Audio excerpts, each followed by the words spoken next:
Messier Mantra with your host, Mike Messier. Our guest, Brad Pierce.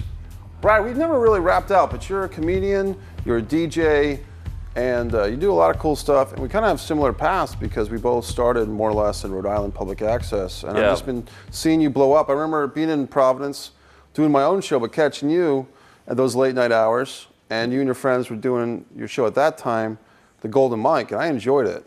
Thanks. Yeah, like most successful people, we started on public access. Right. I shot in my parents' driveway. Yeah, I remember that. And that's why I'm so big time today, is because of those experiences in my neighborhood.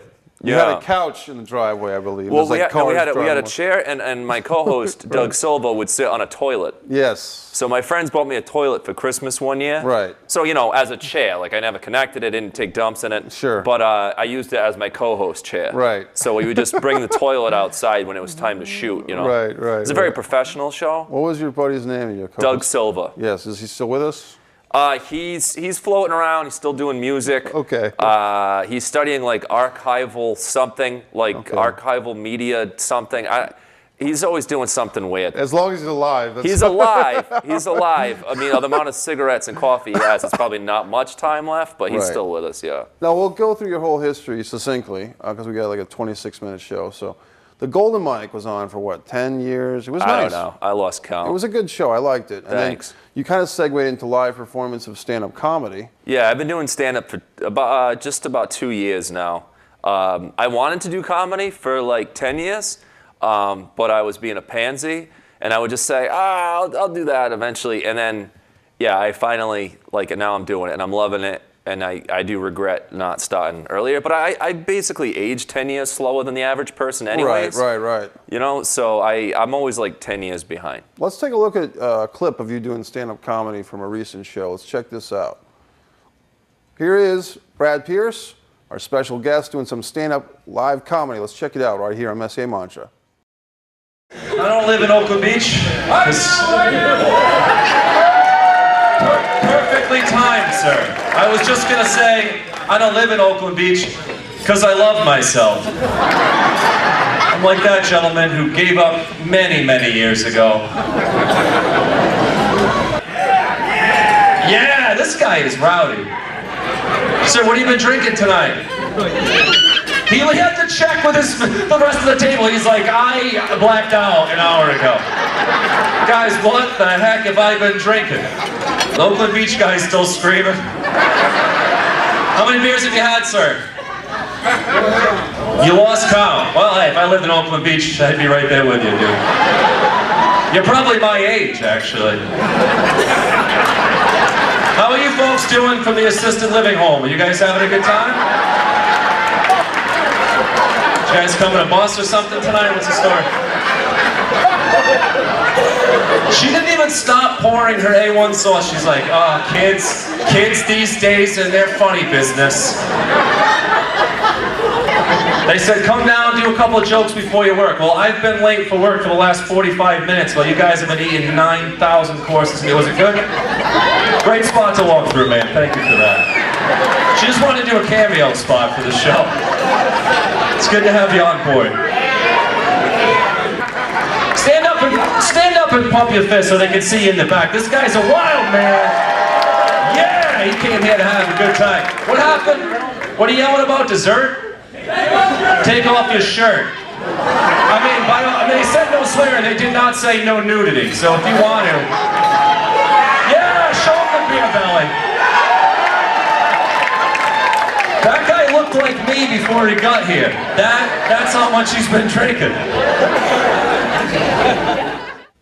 Welcome back. We're here with Brad Pierce on Messier Mantra, enjoying the nice electrical tape. And I'm enjoying my duct tape coffee. You know, I suggest if you're a coffee drinker like myself, that you go to Gaff Tape Coffee Shop. They're amazing. They have all sorts of flavors. They have Scotch tape, duct tape, gaff tape, electrical tape. It's a great place. I highly recommend it. And you and I will say this, some of the more independent coffee houses, I see you at all the independent coffee houses. Felicia seems to wear, she's a nice lady and she has... Yeah, I have problems. I have a serious addiction to caffeine. It's not normal. And I've seen even your like wedding picture in this particular coffee Felicia's, house. yeah. I thought you got married in the coffee house, but you said that you guys were driving after the ceremony. Yeah, the limo was going by, and I figured I paid $1 billion for this limo. The least thing I can do is get myself a nice coffee. Right. You know what I mean? Right. I mean, it's all about the bride, but in that moment, I was like, it's my wedding day. I should be able to go with a limo and get nice coffee. Shout out to Felicia's. I don't know where to look. I want to film the Vinny Paz episode of Beverages with Brad. Oh, now you're plugging your own show on my show. Let's do it. Sorry. Right. Mike, I'm getting a little fired up. This is my second coffee in like the last hour. If you need to punch me in the face to slow me down. No, I'm not going to punch you. The microphone might stretch. So now, the funny thing is, did you get free coffee in your wedding, or did they actually charge you? You know, I'm going to plead the fifth on that. Yeah, right.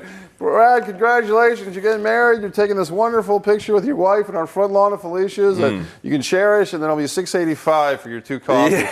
Yeah. But everyone's going to make a buck, right? So we haven't even started yet, but what's next for Brad Pierce? Because you're doing so much stuff. I would like to get good at things. Okay. I feel like I do a lot of things, and I would like to get better at all of them. So, I'm a DJ, I'm a videographer, I'm a comedian. Right. I'm a tall guy. I don't want to get taller, I guess. I would like to get better at all these things. Right now it's very important to me to get better at stand-up comedy. It's very hard. 2 years, I'm still fairly new, I would like to get involved I would like to be in movies, Right. I would like to do that. I've thought about maybe looking into improv or some sort of acting. I would like to be in films. That's something that interests me and always has. Well, you helped us out with Anders Manor. You basically hosted and probably promoted to some extent the Funny for Funds fundraiser back in August of 2016. Yeah, it was a great experience. Yeah, and you did great. Thank you very much. And I got to say, all of my highlights in the last 2 years of doing stand-up comedy, I really owe to Bill Simas and Mike Murray from Funny for Funds. They have given me my biggest shows, my most successful stage time, and I owe those guys the world. They're great guys. What they do is great. They raise money for all different causes, people in need. Whether it's something as little as like a softball team to something as serious as cancer, they're helping people out and giving people a good time. And I'm just really thankful to be part of what they're doing. Well, I really respect what you just said, and those guys are funny too. And very funny. Yeah. There was 4 comedians that night. Just to share a little bit about Funny for Funds. You came out as a host. Yeah. And then I guess it was I want to say Billy first, then Mike, and then the headliner was Mitch. Mitch Fatel was a national headliner. Great guy. He was really cool. I was honored to meet him because he's really great, and he was a really nice dude. And we all had a great time. It was a great crowd that night. I'm really excited for the film. I'm proud of you guys for putting that together. I'm excited for you. So all in all, it was a really cool experience. Now, when you do stand-up comedy for fundraisers, is there a different vibe, or like if you go in there, say serious stuff, or like for people that have serious health issues? Or who knows, maybe it's a domestic violence victims or something like that. Are you sensitive to maybe the needs of the audience? Like, hey, these are people that are deathly ill, or these are people that are senior citizens. Does that come into play, or is it pretty much everything? For me, like, I can only speak for myself, you know what I mean? Funny for Funds, there's a lot of comics working for them, a lot of great comedians. For me, I somewhat try to be. For example, we did the big D Strong fundraiser show, which was a huge show for a great cause. Right. I personally I don't have kids, and I don't ever want kids. Sure. And I like to make jokes about how I don't want kids. Right. That particular night, I'm not going to go on stage in front of 800 people and start complaining about kids, because that would be a pretty a D-bag move of me. Insensitive to the fact. Did you see how I just censored myself? Yeah, it was good. I could have said a worse word. Right. No, I get it. I'm trying to do the great thing here. But so I try to somewhat be sensitive. Right. Although sometimes when I do these shows, there'll be like an absorbent amount of old people in the audience. Not always, but sometimes. Sure. And I do have a lot of comedy making fun of old people, in which case I don't censor myself. Right. And they either like it and they like laughing at themselves, or they hate me. I mean, you can get kind of both there. But so, a little bit. Depends on how serious it is. What I like about your comedy, and I saw you live in action, and I watched some of your clips online for our show, is that you're very good with working the crowd spontaneously. Oh, thanks. Yeah, and it's funny what you're doing, because there's a little bit of an edge to it, but not too much, because you're kind of working the crowd, working certain members against certain hecklers, but not crucifying them, so to speak. Yeah. Like, you're not going after someone's jugular or making them feel horrible. Yeah. Maybe ribbing them. Yeah. And there's a fine line, because I know I did stand-up comedy a while ago, and I had a difficult time, because if someone was in the audience side talking or doing stuff, I got really angry. I took it very personally. Yeah, yeah, you know? And that is a hard part of it.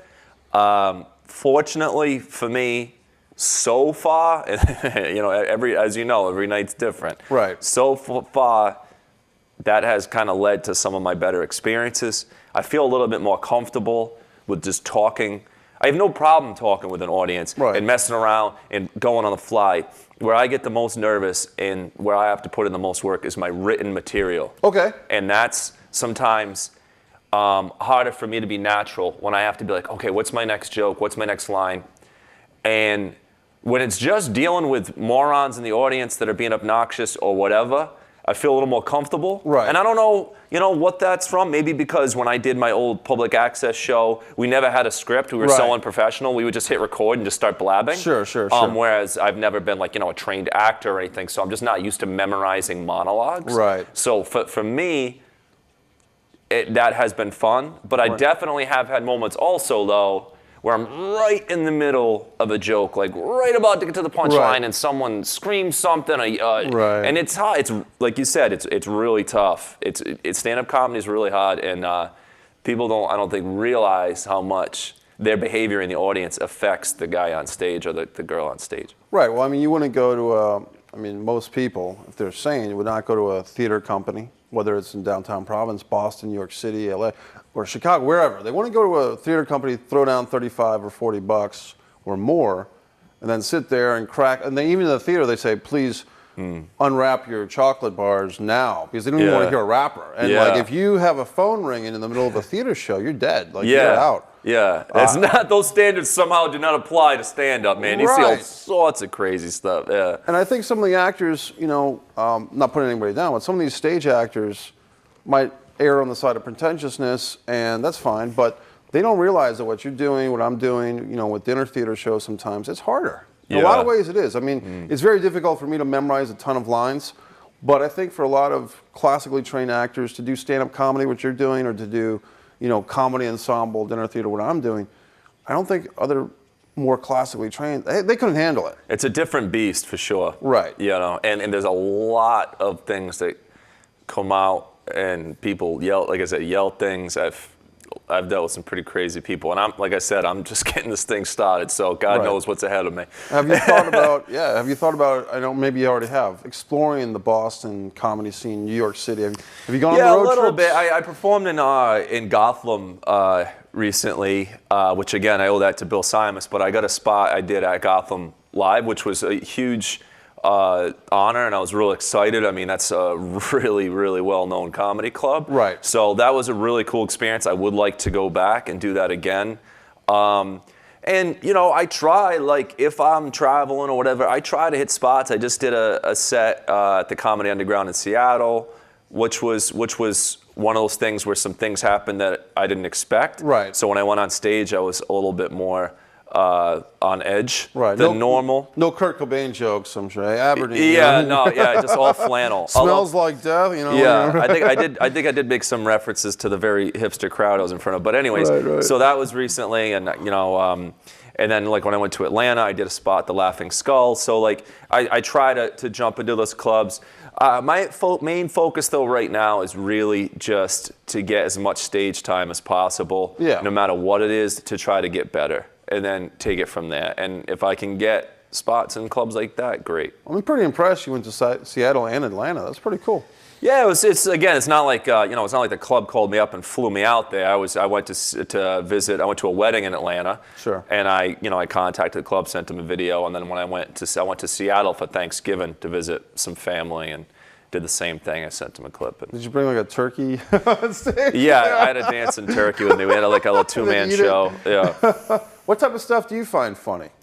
Do I find funny? Now, do you mean like do I enjoy watching it, or do you mean like that I write about? What do you? Both. Let's talk about what you write about first. Like what themes or? I don't know. Like you know, for me, I talk about, you know, some family. Like I talk about my grandmother, who's kind of, I don't know how much language I'm limited to here, but my grandmother's 100, and she's an asshole. Sure. So I don't know if I'm allowed to say that. So like that's grandma. Yeah. That's something I joke about. Like it's pretty crazy. She's 100. She causes a lot of drama.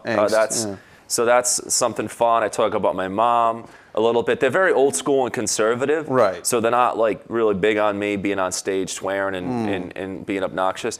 So that's something. Like I said earlier. Bradley, why do you have to say those things? Yeah, why? Yeah, like they get embarrassed. Bradley, why do you have to say those things? She hits me with a walker. Take your turkey and go to Seattle. So I'm trying to keep up with you, man. we don't have kids, and every day someone asks us, "Why do you have kids? When because your wife's attractive. Kids?" Now you're really getting me going. Yeah, I want to keep her attractive. That's why. No, oh God, no. Well, I can't control myself sometimes. Yeah, we don't have kids, you know, because we like to enjoy life. And we like to be able to do things, and people with kids are miserable and don't enjoy life and can't do anything. I actually agree. So for me, it's common sense, but for people, it drives them crazy. So that's another thing I like to talk about. Right. And then just, you know, stuff like that, stuff personal to me. I've made jokes about certain coffee shops that I sometimes cover with gaff tape. I have some jokes about that establishment, which we will not mention. Right. Because I go there often and I see things there that are really disgusting. And why I'm like, why is Dunkin' Donuts serving Italian food? Like, who's going to Dunkin' Donuts for some Italian the chicken dining? breast marinara deal? Yeah, they have like a chicken parm.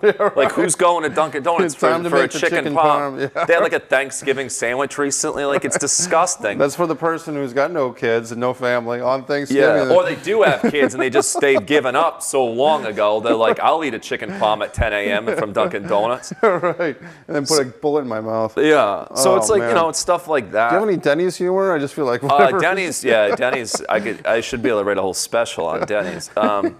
So I guess just stuff like that, you know, stuff that I deal with. You know, I have people ask me every day, when am I going to have kids? So I talk about it. My mom, my grandmother, you know. Dunkin' Donuts, like I said. Does your wife hate kids too, or not into them? She's not as anti-kids as I am, and I don't hate kids. All right, I like my nieces. Kids are fine. Like you get, hey kid, what's up? Like here's a munchkin and a high five. Like that's fine. I just don't want to like have all the responsibility taking care of these things. Yeah, change a diaper and pay for college. She's just kind of always been like, she's very busy. She's very into her career. What's she up to? She's a clinical lab scientist, which is slightly different than being a comedian and karaoke host. Because it pays? It pays. It pays. Yeah, it doesn't make you insane. You can sleep at night. Things like that. And she likes, you know, we like to travel a lot. And so she likes the freedom of not having children. That's good. Yeah, that's good. And you guys have your whole life ahead of you to have kids and be miserable. Right, exactly. If I ever decide to throw in the towel, that'll be the day. Yeah. Now, is it an Italian family, French family? Or? So my wife's from Portugal. She was born in the Azores, 100% Portuguese. I have no ethnic identity, no heritage. I have nothing. I am just this white mutt. I have, seriously, like, because, like, well, my dad's dad was adopted. Okay. Which is where I get the last name Pierce. Like, I don't know. Like, that was the adopted parents. So it means nothing as far as like my background. Okay. When I asked my 100-year-old grandma, like, what am I never get a real clear answer. I do know grandson, Brad. she's Armenian. Right, okay. I know that. Sure. I don't know what my grandfather, her husband, was. Because he was the adopted? No. Oh, okay. That's the other side. Sorry, I'm jumping around a little bit. No problem. So then the other grandparents, he was adopted. And I don't know what she was. Right. I just know I have like a little bit of Armenian. I just know I'm like a white American guy. Hey man, maybe you can claim Native Americanism and get some Mohegan Sun action. Yeah, please pay up. Some tokens and some coupons. Yeah, that would the buffet. That would be sweet. Yeah. You got me going. I want us to do my stand-up comedy again. Let's do it. Let's just kick out the table and get a mic stand. Right. I always like the term the Golden Mic. Now, is that the logo on your shirt? Or is that this is the logo. A friend of mine, Rich Pellegrino, drew this logo for me. I had the Golden Mic around the name forever and didn't have a logo for years, but I finally have a logo. But yeah, that's And then I have one that Jason Mayo did for me, where he's like the little guy's holding a cup of coffee for Beverages with Brad. But tell me about, and the people. We're not going to show clips of Beverages with Brad because there might be some conflicts there. But your show, I watched it the other day. It's about a 5 or 6 minute interview show. You have some really cool people on. What I was impressed with, Brad, is the editing is really quick, and you're showing a lot of stuff within 5 or 6 minutes. Tell me about Beverages with Brad. Yeah, so, what happened was I did the old public access show. Then I got away from that, was doing other things. But I've always had like a passion for video. I've always been into that. And when I started doing stand-up, I started having this idea, man, I'd really like to do something with video that would sort of tie in with the stand-up. Right. And then I saw Jerry Seinfeld's Comedians in Cars Getting Coffee. Okay. And I said, I will steal his idea. Sure. Essentially. All right, what does he care? Yeah, I don't think it's affecting him. He's counting his billions. And he's he's like, Brad guy? Oh, Brad's going to take, Brad's a real threat. So what I do basically is I interview, comedians, filmmakers, musicians, whoever, and I'll sit down with them at a bar or a coffee shop or a restaurant, have a beverage, hence the name. Right. And we'll talk for about an hour. And then I'll edit it down to 5 minutes. Wow. Which is a lot of editing. Yes. But I think it's worth it because people have a short attention span. You just get the highlights, boom, boom, boom. Right. And I always tell my friends, like, hey, check out the new show. Hey, it takes 5 minutes of your time. Right. Check it out. You can even be driving and just listen to it. You know what I mean? It's a 5 minute thing. So yeah, I always try to keep it under 6 minutes each episode. Are you editing yourself? Yeah, I edit the whole thing myself. It's a grind. Yeah, because I was watching some of your episodes and I was thinking, is this a 20-minute interview that he chopped down to 5 or? We'll sit down. It depends. It's not always the same amount of time, but we'll talk for a while. Some of my guests really like to blab, so it's like, in my head I'll be like, oh God, it's gonna take forever to edit. But it's worth it because you get I've gotten some really interesting stories. Everybody's got their own story. They've had their struggles, they've had their ups, they've had their downs, and I really like to learn that about people. You know what I mean? It's really cool. It can be really inspirational. It's not really simple for anybody. Whether they're successful big time or not, a lot of people are in the entertainment world, whether it's stand-up comedy, acting, like I said, about the traditional theater, or anything. It's just hard. It is. People don't get it. They just think you're on the stage. Yeah. I was also going to say, Brad, that stand-up comedy has always gotten my respect because you're on stage with a microphone, and that's it. You don't have another actor. Yeah. If you drop your lines, whether it's classical theater or improv, someone can back you up. Oh, I got this. But stand-up comedy, you're on your own. It's pretty intense. I think that's one of the reasons I do like talking to people in the crowd, because when I'm just doing my jokes, you have everybody staring at you. Right. And that's a lot. But if I can talk to this clown, this drunk guy in the front row, now everybody's looking at this guy. Right. And they're looking at this guy for what ridiculous thing he's doing or saying, and it kind of takes the pressure off me a little bit. Nice. Now, Messier Mantra, and you're deflecting some of that heat, I guess. Messier Mantra, sometimes I even forget to ask the guests if they have a personal mantra or a quote, from maybe another comedian or an author or a movie. Oh, wow. I put you on the spot because I forgot to explain the show. Yeah, that's pretty intense. I don't think I do. Yeah. What about your tattoos? I noticed you have, is there any quotes on those or anything? Oh, yeah, I have all sorts of, I guess you would say like religious tattoos. Sure, I'm not a huge fan of the word religious, but those types of things. Yeah, I'm a Christian. Sure. Again, which is another one. Christian is like another one of those terms. It's very big. Yeah. A lot of things could be put into that label. Right. Most of those things I hate. So again, when I say like things like, oh, I'm a Christian, or I have religious tattoos, I feel like there's all these people will have all these presuppositions that I'm like a judgmental douchebag, which I'm not like a huge fan of. But I like Jesus a lot. I'm down with the gospel. Good. People don't sometimes, and so am I, so people don't always realize Christian is not the same as Catholic, Baptist, Mormon. Like they just think it's... Well, again, it's a big word. It's all how you define your terms, you know what I mean? Like there's, a bazillion different branches of Protestantism that would call themselves Christians. Catholics would call themselves Christians. Mormons would even call themselves Christians. Right. And it's like, well, those all mean so many different things. So it's a huge thing, but in a simple term, to keep it as simple as possible, I believe that people, me, you, everybody screwed up. We all have issues. We're all sinners. God is good, loves us anyways. That's what the gospel's all about. That offers me hope. I like it. It's exciting. And that's the very simple version of what I believe in a nutshell. I think it's great, Brad. I mean, I think you just nailed a lot of wonderful things there. So we're going to have you on another episode, if you don't mind, and we're going to talk more with Brad Pierce. Thanks, Mike. Thanks, Brad. Thanks for watching this episode of Messier Mantra with our special guest, comedian, personality Brad Pierce. We'll see you next time on Messier Mantra.